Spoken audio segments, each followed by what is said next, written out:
Pada waktu diusir dari surga, iblis deklarasi, ini gara-gara Adam nih, saya diusir dari surga, kata si iblis. Maka sejak hari ini saya mohon diberi kesempatan Tuhan. Untuk apa? Saya mau gelincirkan anak cucu Adam. Saya akan goda mereka dari kiri, dari kanan, dari depan, dari belakang, sampai mereka keluar dari jalanmu, ikut jalan saya, kata iblis. Nah, sejak saat itu upaya iblis itu tidak lain menggelincirkan anak cucu Nabi Adam agar keluar dari jalan Allah. Dikalungkan di leher kita sifat-sifat penyakit hati. Dari kiri, dari kanan, dari depan, dari belakang digoda oleh iblis. Quran nggak nyebut dari atas sama dari bawah. Kenapa? Itu daerah yang aman godaan. Atas itu simbol orang yang suka munajat.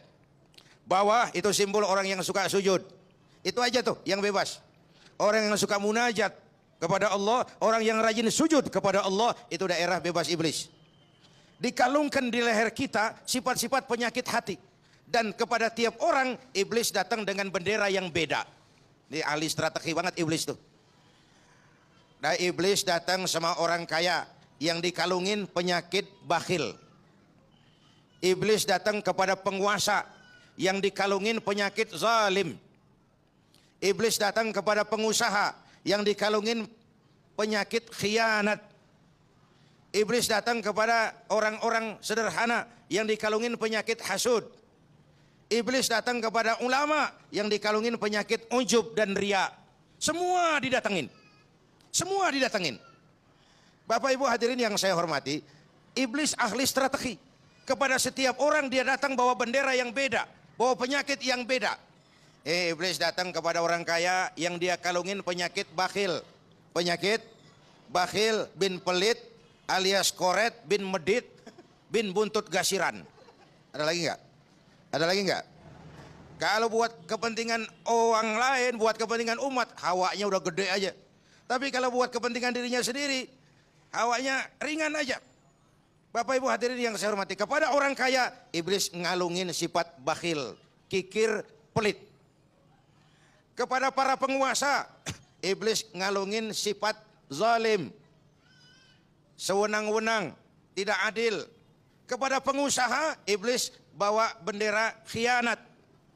Kepada ulama, jangan dikira ulama nggak dikalungin juga sama iblis, dikalungin penyakitnya ujub. Ujub tuh heran sama dirinya sendiri. Emang kagak ada yang kayak gua ini. Nah tuh penyakit tuh. Merasa yang lain kecil semua, kagak ada yang kayak gua udah ini. Itu iblis udah mulai masuk di situ.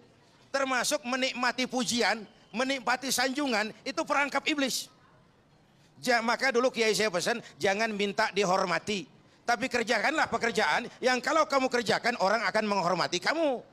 Kamu jangan minta dihormati, tapi laksanakan pekerjaan yang kalau kamu kerjain orang bakal nghormatin kamu. Kamunya jangan minta dihormatin. Itu makanya pujian sanjungan tuh sering meninabobokan. Kita kalau dipuji tuh jarang mikir bang, yang ada hidung mulu memekar. Gede banget hidung dah. Tapi kalau dikritik, dipuji kita baru merenung. Baru dulu nih zaman jahiliyah. Dulu saya itu kan pernah mimpin partai. Dulu zaman jahiliyah. Ada pelajaran yang saya petik. Apa? Saya 25 tahun di panggung dakwah, nggak pernah dikritik orang, nggak pernah diinterupsi orang. Begitu mimpin partai, saban rapat diinterupsi. Ini lalu jadi penting buat saya. Oh iya ya, gua nggak selalu benar. Oh iya ya, kita perlu menghargai pendapat orang dong. Oh iya, jangan cuma mau didengerin, sekali-sekali ngedengerin dong. Oh iya ya, kita nggak selalu benar. Dari situ timbul sifat introspeksi. Bapak Ibu hadirin, karena itu Sayyidina Umar kalau kumpul dengan para sahabatnya sering nanya. Kamu lihat saya pelit nggak? Kamu lihat saya sombong nggak? Kamu lihat pakaian saya khalifah apa kaisar? Kalau dikasih tahu girang Sayyidina Umar. Nggak jarang yang ngasih tahu dikasih hadiah. Tuh bedanya Umar sama kita tuh. Kita mah dikasih tahu kekurangan kita ngambek. Marah banget, gua lu bilangin. Gitu. Marah. Sayyidina Umar enggak, yang ngasih tahu dikasih hadiah. Kenapa? Beliau kasih contoh. Ibarat orang kasih tahu di baju kita ada ular berbisa, kita kan girang. Itu nyelamatin kita namanya. Itu sombong ular berbisa, bakhil ular berbisa. Hasud ular berbisa bukan saja merugikan kita, tapi nguras amal kita sendiri. Kalau orang hasud, orang kaya kita iri, nular nggak jadi kaya? Agak bakalan. Ya, orang kaya kita katain, apa nular kita jadi kaya? Enggak. Tapi kalau orang miskin kita katain, bisa nular tuh. Ini bedanya. Orang kaya kita katain, nggak bakal nular jadi kaya. Tapi orang miskin kita katain, tuh ada harapan tuh, bisa nular jadi miskin.